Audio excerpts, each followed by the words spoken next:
Hey, how you doing? Bienvenue au Women Talk That Talk. Dans l'épisode d'aujourd'hui, nous allons parler de l'entrepreneuriat à Montréal, une vraie bossy talk. Je ne veux pas faire le suspense durer très longtemps. Mesdames et messieurs, veuillez accueillir Yvette. Oh, hey, how you doing?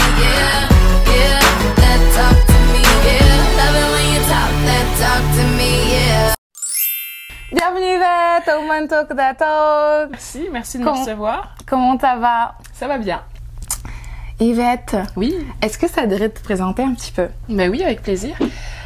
Donc je m'appelle Yvette, je suis photographe à Montréal, photographe entrepreneur parce que je travaille à mon compte. D'accord. Je me spécialise dans le portrait de mode. Je suis portraitiste professionnelle.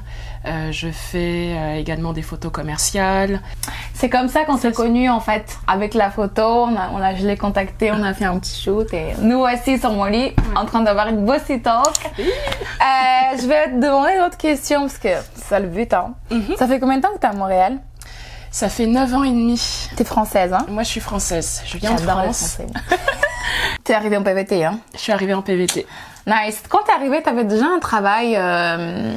Oui. En 5 à 9, là, qu'on appelle? Ça? Un 9 à 5? Un 9 à 5. Un 9 à 5, excusez-moi. Oui. Ben, moi, il faut savoir que la photographie, c'est ma 3e carrière, en fait. OK. Parce qu'en France, j'étais juriste. Moi, j'ai étudié le droit. Ouais. No way. J'ai étudié le droit. Mais je me plaisais pas dans ce que je faisais parce que la photographie, en fait, a toujours été, à quelque part, mon coup de cœur. Je voulais travailler dans le milieu de l'image, de l'audiovisuel. Mais on m'en a dissuadée parce que je me faisais dire que j'aurais... aucune chance de faire carrière, que gagner de l'argent, puis vivre de ces métiers-là, c'est impossible.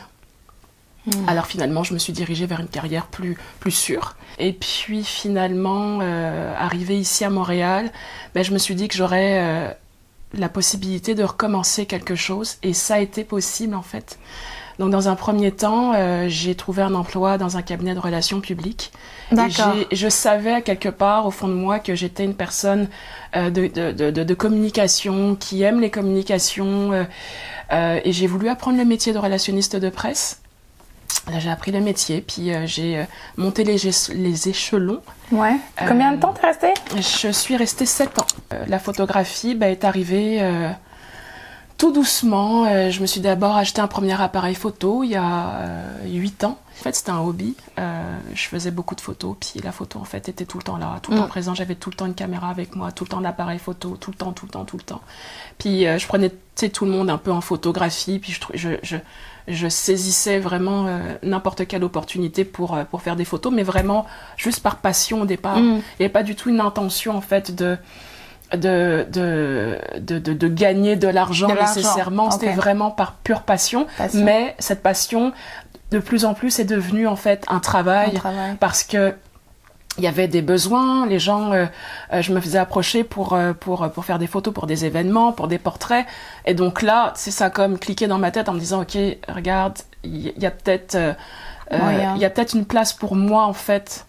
En photographie. Ça a été aussi le déclic qui m'a fait dire que si j'étais capable d'avoir des contrats, si on s'intéressait à mon travail, si on trouvait que j'avais de belles photos, puis que c'était ma passion, peut-être que ce serait une belle idée pour moi de me lancer complètement à mon compte en photographie, puis de gagner ma vie. D'accord, donc là aujourd'hui tu es à 100%... Je suis à 100% à mon compte. À ton compte en tant que photographe à Montréal. À mon compte en tant que photographe à Montréal. Depuis quand? Depuis 2 ans. Quand est-ce que j'ai pris la décision en fait de me lancer à mon compte? C'est quand je suis tombée enceinte. D'accord, ok. J'ai un petit garçon qui a 3 ans aujourd'hui. Et quand je suis tombée enceinte... je me suis dit que c'était là le moment, en fait. T'avais 1 an de congé, hein? Ouais, j'avais 1 an de congé. Ok. Congé... Parce que tu travaillais.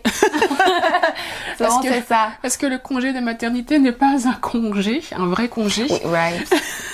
Ok, on s'entend, t'es maman, t'en prends soin H24, c'est sûr. Non, c'est sûr, c'est une job à temps plein. Puis en même temps, j'ai profité de mon congé de maternité pour pour justement peaufiner mon plan d'affaires, monter un site web, faire des recherches. Je voulais savoir en fait qui suivre en fait. Je suis sûre qu'il y avait des photographes à Montréal que je connaissais déjà, mais je voulais vraiment brasser en fait le secteur à Montréal, puis voir quels étaient les photographes influents dans Montréal. Dans Montréal. Okay. Quelles sont les tendances aussi en termes de photographie, qu'est-ce que les gens aiment comme style de photographie, au niveau des retouches, les couleurs, le style.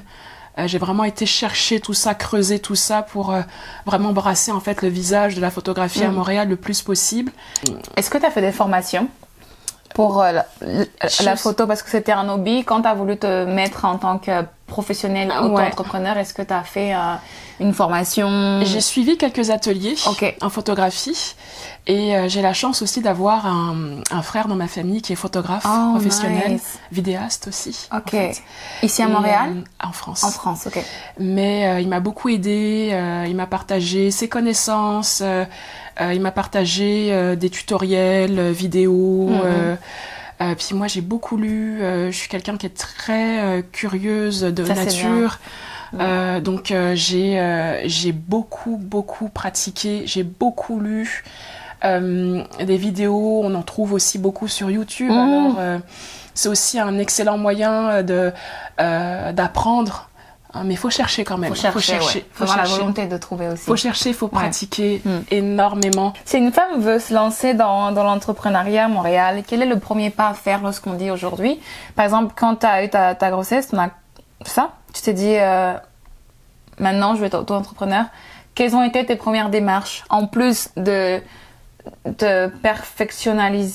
perfectionner sur la photo, sur ce que tu voulais, sur le rendu que tu voulais donner au public. Mais côté technique, administratif, qu'est-ce qu'on fait? Moi, le conseil que je me donnerais et que je n'ai pas fait, ce serait peut-être de prendre les conseils d'un avocat, d'une personne dans le juridique qui va vraiment en fait donner les démarches précises, l'enregistrement au registre des entreprises, est-ce qu'il faut s'inscrire aux taxes, le compte bancaire. Il y a tout un tas d'étapes importantes auxquelles on penserait pas nécessairement juste parce que c'est pas notre spécialité, parce que on se dit que moi par exemple je veux gagner ma vie en tant que photographe, je monte un site internet, je crée une page Facebook, je crée un compte Instagram, j'essaie de démarcher mon réseau pour avoir des contrats. Est-ce que c'est suffisant? Non. Oui, pour ce qui est de la pratique, puis d'essayer de se trouver une clientèle, mais côté administratif, effectivement, il y a quand même des petites choses à faire. Est-ce que toi, par exemple, sur la photo, quand tu t'es lancée, il fallait forcément de quoi investir? Oui. C'est un point aussi à prendre en compte lorsqu'on veut investir, j'imagine. Effectivement, puis ça a été dans la réflexion, toute la réflexion, en fait, justement, quand... parce que je commençais à y penser quand je suis tombée enceinte, mais déjà un peu avant aussi. De me dire, ok, regarde, je vais me lancer à mon compte. Ça veut dire que je vais me retrouver sans revenu. Il faudrait que je mette des sous de côté, peut-être, pour me baquer un peu, puis investir aussi, parce que se lancer dans la photographie, c'est avoir un appareil à la pointe de la technologie, un appareil professionnel, c'est des accessoires... c'est des assurances.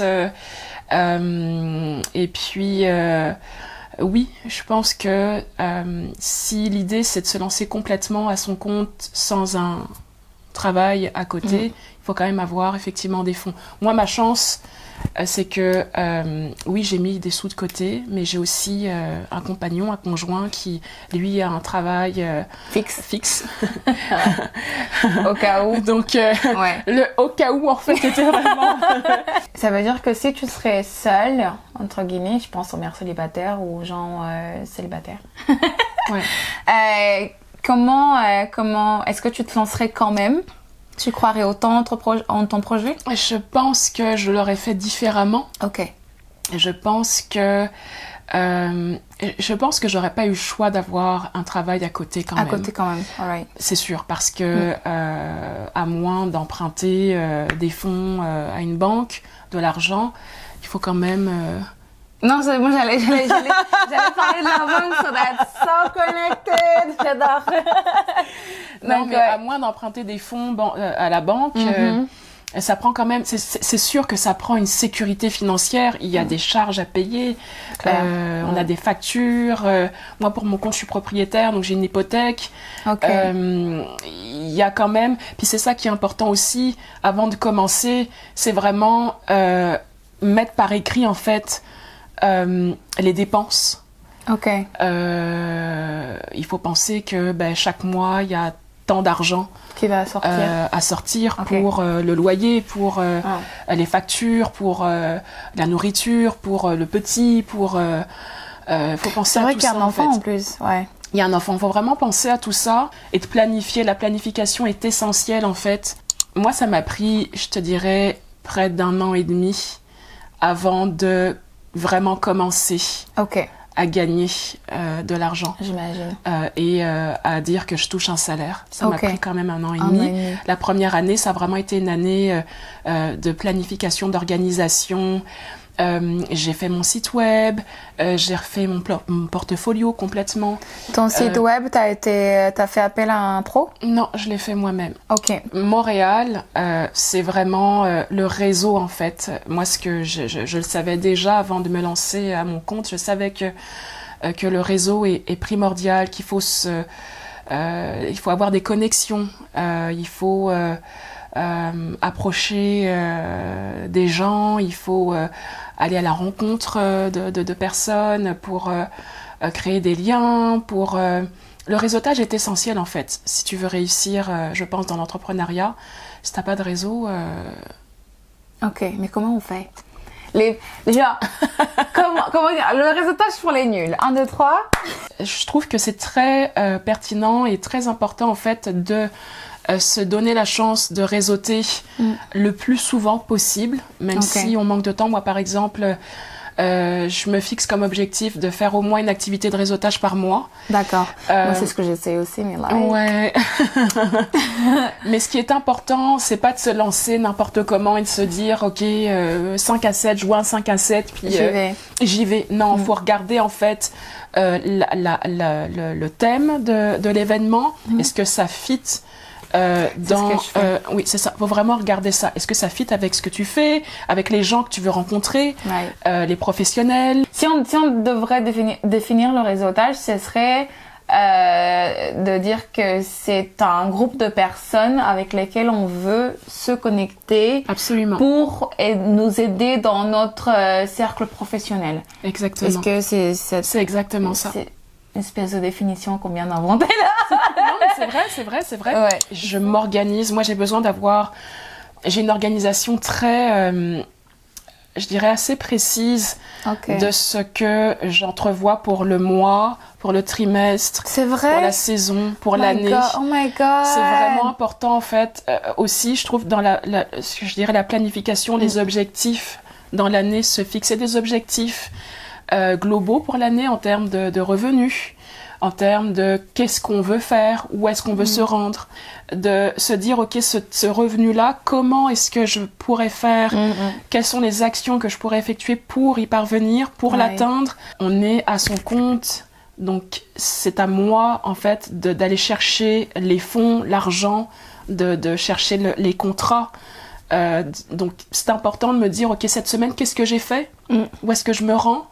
Est-ce que j'ai atteint mes objectifs? Et si les objectifs sont pas atteints, si j'ai pas, par exemple, si sur une semaine je vois que j'ai pas reçu un certain nombre de soumissions ou d'informations, de demandes d'informations, je me dis qu'il manquait peut-être quelque chose. Alors là, je vais aller lancer des publications sur Instagram, sur Facebook. Je vais penser à quelque chose en me disant, mais il faudrait peut-être que je monte un créatif. C'est important ce que tu dis.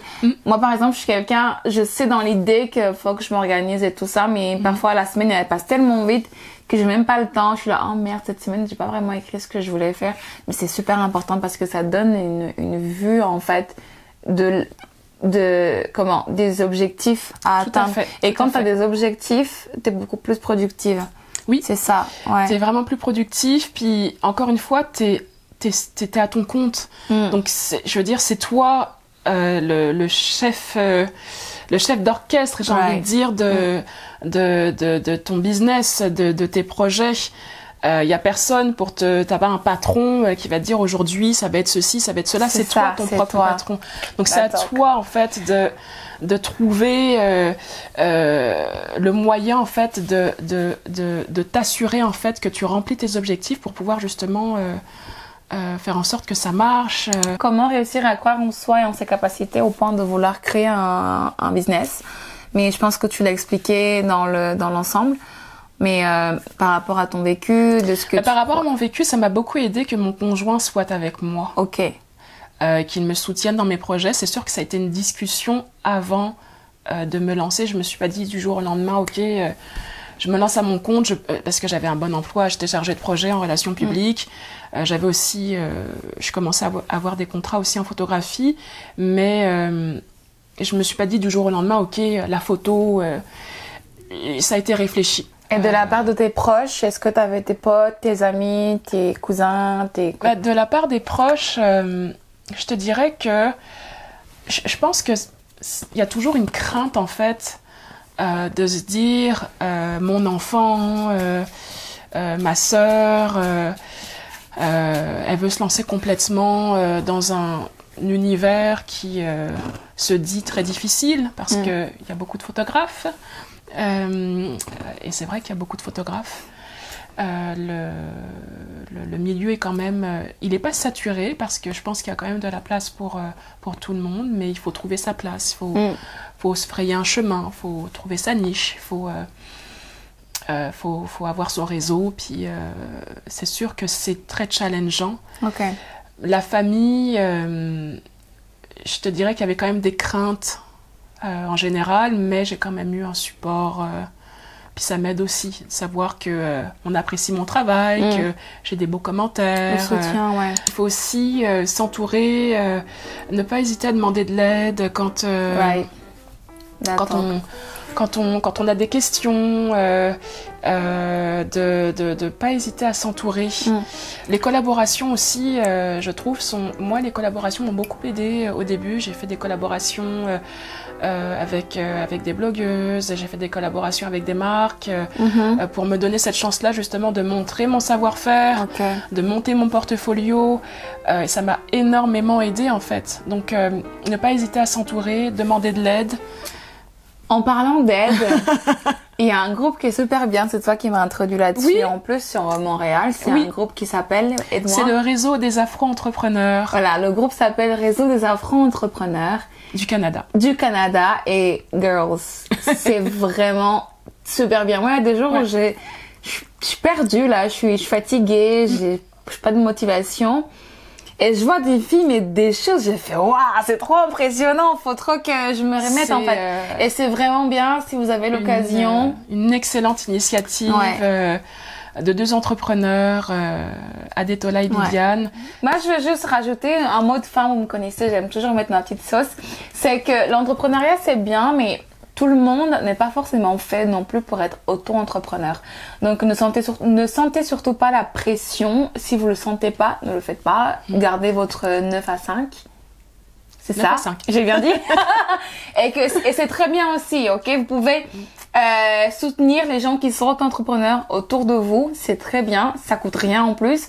Mais ne sentez pas la pression de ok, tout le monde veut être auto-entrepreneur, moi aussi j'y vais. Non, il faut vraiment que vous le sentiez, il faut que vous ayez quelque chose vraiment à offrir, à créer dans cette belle société. Sur ces belles paroles, madame, on ferme ce tableau phrases avec des trous et tu vas les compléter avec tes mots à toi, ton inspiration, ton vécu, comme tu veux. Ok? D'accord. Être une femme. Être une femme inspirée. Je suis reconnaissante pour... Je suis reconnaissante de pouvoir exercer le métier que j'aime à temps plein et avoir le soutien de mon chéri, de mon conjoint au quotidien. That talk. Ce qui me rend le plus heureuse. Ce qui me rend le plus heureux, c'est d'avoir mon petit garçon. Je suis une superwoman parce que... Parce que je suis quelqu'un de profondément optimiste, déterminé, et rien ne me fait peur. And that's a wrap. Merci Yvette pour cette discussion. C'était super. Je suis très contente de t'avoir eu ici. Moi aussi. Est-ce que tu aimes la page Instagram? Je vais regarder. Je pense que je te suis, c'est sûr. Pas moi. Mais moi c'est important parce que oui, mais la page Instagram de Woman je vais Talk regarder. That Talk. Si c'est pas fait, je vais m'abonner. Je vous invite tous à vous abonner, tout comme Yvette. Abonnez-vous à Woman Talk That Talk, page Instagram. Ici sur la chaîne YouTube, si la vidéo vous a plu, come on. On a besoin de vous pour soutenir cette chaîne. Ça coûte rien. Partagez. Laissez vos commentaires. Dites-nous ce que vous avez pensé. Mais je suis abonnée de à ton cette YouTube vidéo. Et à ton Facebook. Hein. That's nice. Elle est abonnée. Faites comme Yvette. Abonnez-vous sur Facebook et sur YouTube ici. On vous fait des gros bisous. Et puis non, juste avant, bien sûr, on n'oublie pas le cadeau. Juste pour te remercier. Et sur ce joli geste d'amitié, d'amour, on vous dit, on se retrouve dans le prochain épisode. Des gros bisous. Bye bye. Ah non, j'ai oublié un truc. On dit toujours Woman Talk That Talk.